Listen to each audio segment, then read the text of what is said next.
সংযুক্ত আরব আমিরাতের দুবাইয়ে বাংলাদেশ কনস্যুলেট জেনারেলের যথাযোগ্য মর্যাদায় ২৬শে মার্চ মহান স্বাধীনতা ও জাতীয় দিবস উদযাপন করা হয়েছে।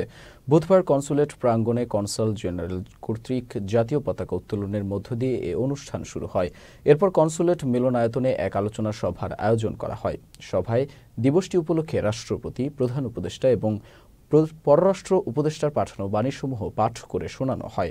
সভাপতির বক্তব্যে কনসাল জেনারেল মোহাম্মদ রাশেদুজ্জামান মহান স্বাধীনতা যুদ্ধের সকল শহীদ ও বীর মুক্তিযোদ্ধা এবং ২৪শের গণ অভ্যুত্থানে শহীদ ছাত্র জনতার প্রতি গভীর শ্রদ্ধা জ্ঞাপন করেন।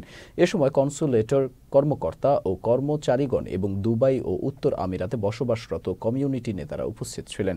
পরে ২৪শের জুলাই আগস্টে ছাত্র জনতার গণ অভ্যুত্থানের উপর নির্মিত একটি প্রামাণ্যচিত্র প্রদর্শন করা হয়।